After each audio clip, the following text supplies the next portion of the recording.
masih bersama sosok dan di samping saya sekarang ada narasumber seorang musikus yaitu Beben. Mas Beben, panggil Mas apa Bang? Apa Mas Bung? boleh, santai ya, enaknya ya. Terserah Bang Beben boleh, Mas boleh. Orang Jazz tuh santai. Kesehariannya gimana nih? Sekarang lagi sibuk apa? Kalau kesehariannya pasti dunia musik yang paling saya sukai mengajar. Jadi nomor satu bagi saya mengajar yang paling menggairahkan saya. Jadi saya ngajar di rutin di salah satu perguruan tinggi swasta. Ya di Pelita Harapan, terus kemudian tiap harinya saya di Beben Jazz Music Course dan selebihnya saya ngajar di berbagai tempat, artinya kadang ngajar di Institut Musik Jalanan, kadang ngajar di komunitas. Soalnya kalau ada tawaran mengajar pasti diambil. Siap, baik itu sekedar workshop ya, workshop, siap, saya paling suka ngajar. Awalnya gimana sih perjalanan karir hingga seperti sekarang ini, hingga akhirnya memutuskan sekarang fokus di mengajar aja atau gimana? Awalnya gimana sih?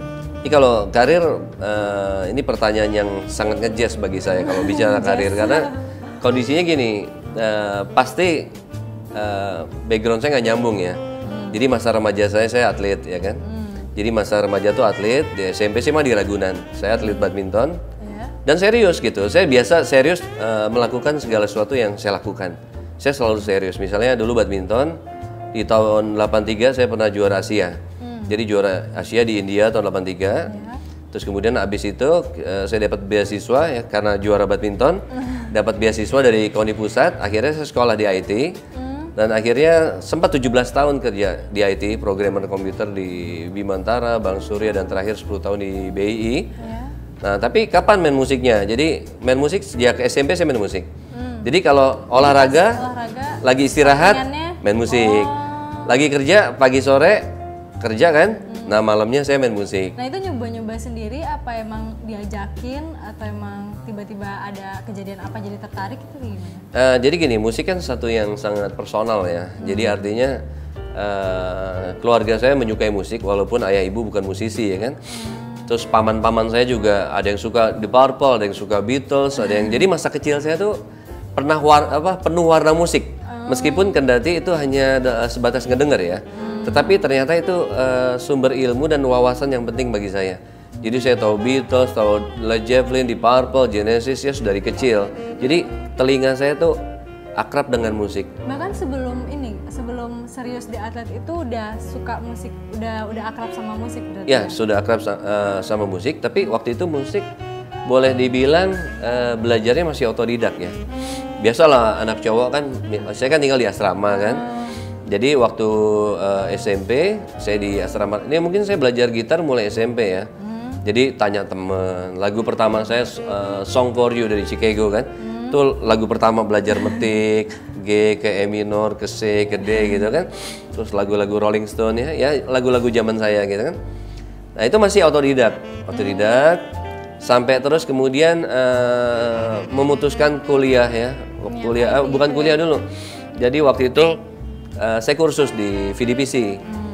Jadi untuk klasik ya. Tapi otodidak dulu tuh lama. Belajar sama pemain keroncong, belajar sama temennya ayah. Jadi kalau saya ibaratkan gini, saya kan ceritanya suka film silat nih. Ya, suka film silat, jadi suka komik silat, film silat. Jadi saya suka pendekar-pendekar itu kan gurunya banyak. Ya kan? Pokoknya untuk jadi seorang pendekar dia belajar sama guru A, B, C, D gitu kan. Nah, jadi saya belajar juga gitu. Jadi nggak satu guru, ntar belajar sama guru keroncong, belajar sama guru seni musik. Jadi semua itu sumber ilmu bagi saya, terus belajar klasik, sampai nanti akhirnya mulai di tahun 90-an saya belajar jazz, gitu. Awalnya kenapa tuh tertarik ke jazz?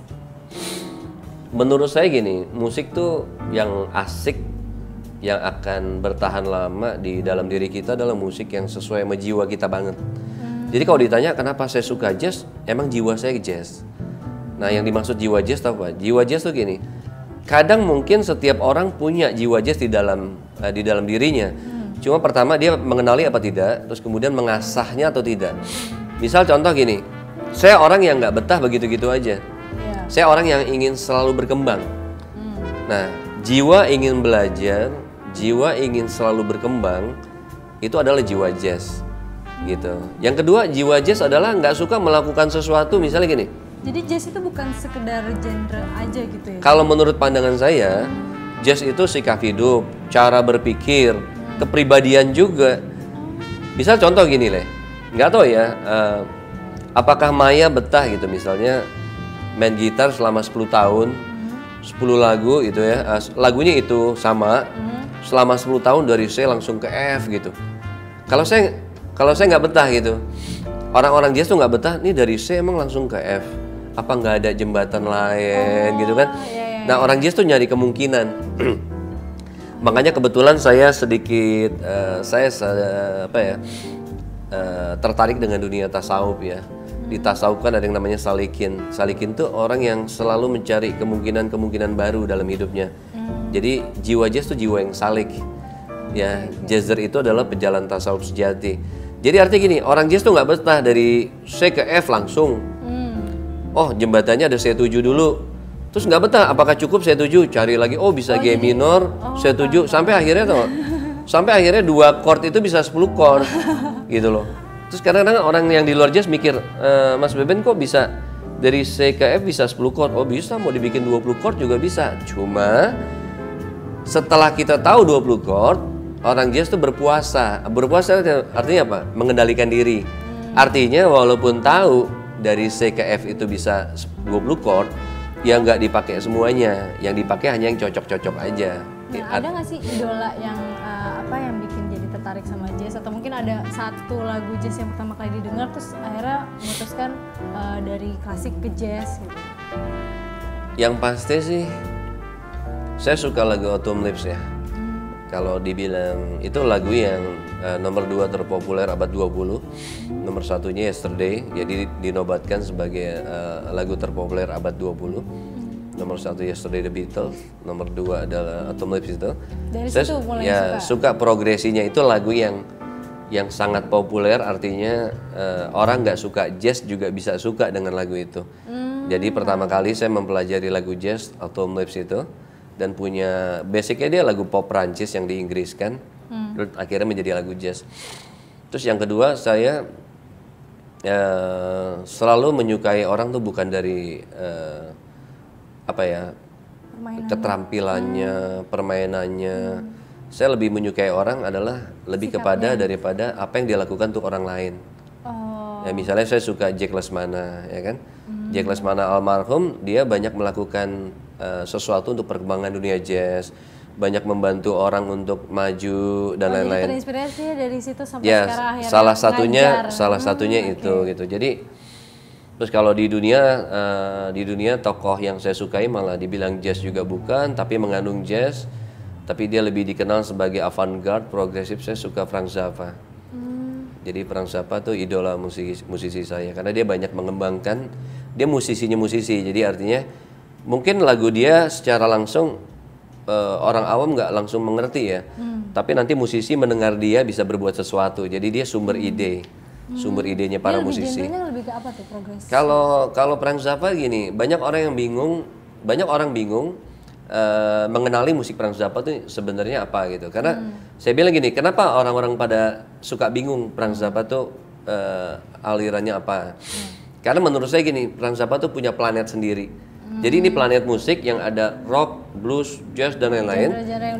Udah selesai, baru kita ke planet Zappa. Karena Zappa gini, Frank Zappa tuh ada popnya, ada jazznya, ada semua musik dia mainkan, tapi selalu dengan cara dia. Nah menurut saya itu dia jazz. Menurut saya dia punya jiwa jazz yang sangat kuat. Jadi popnya Zappa, jazznya Zappa. Jadi bukan berarti kalau misalnya kita tumbuh di musik jazz, bukan berarti kita nggak bisa explore ke genre lain gitu-gitu. Oh iya, berarti. karena menurut saya ya seperti saya bilang gitu, jazz itu masalah jiwa sih. Jadi kalau dibilang Mas Beben, nah Bang Beben ini ngerasa menemukan jiwa jazz itu semenjak akhirnya memutuskan untuk pindah ke jazz, apa udah dari mulai dengan kalau menurut saya gini, jiwa itu kan lahiriah ya. Jadi bisa jadi di dalam diri saya sudah ada jiwa jazz, cuma ketika ketemu musik jazz di tahun 80 pertengahan, bangkit gitu ya. Akhirnya seperti ketemu gitu. Wah, inilah musik yang aku suka. Misalnya contoh gini. Jazz itu kan main tidak selalu harus sama. Misalnya saya main Autumn Leaves ya, main Autumn Leaves, terus kemudian pagi ini mainnya seperti ini, improvisasinya.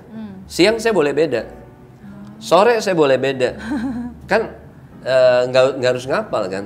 Satu nggak harus ngapal, kedua saya main bebas karena jazz itu kan salah satu intisarinya adalah jazz itu ujungnya kan salah satu intisari kan improvisasi. Nah improvisasi kan itu manifestasi dari sebuah kebebasan. Wah, ya. Sebuah kebebasan yang dituangkan dalam bentuk improvisasi dan dilakukan spontan. Paham, Pak. Ya kan? Ya, jadi itulah yang saya suka dari jazz. Jadi saya nggak harus ngapal improvisasi saya. Kalau misalnya musik lain, kalau kita manggung nggak Itu yang sama. membuat jazz unik ya menurut Bang Ben sendiri ya? Ya unik dan sekaligus menarik. Oke. Ya, jadi salah satu sesepuh jazz, Miles Davis bilang, kalau kamu naik panggung ya dengan bahasa saya nih, kalau kamu naik panggung terus melakukan hal yang sama, lebih baik jangan naik panggung deh. Itu bukan jazz gitu loh. Iya, Ya, saya paham. jadi orang jazz tuh gini, punya 1000 cara mengatakan cinta. Wah, itu menarik Ya, tuh. jadi kan bisa jadi kan saya cinta padamu. Itu kan klasik, semua orang bisa mengatakan itu kan. Tapi orang jazz bisa macam-macam. Ya. Nah, itu dia pemirsa perbincangan kita tentang musik jazz, dan ini akan terus berlanjut ke perbincangan lainnya. Jadi jangan kemana-mana, tetap di Sosok.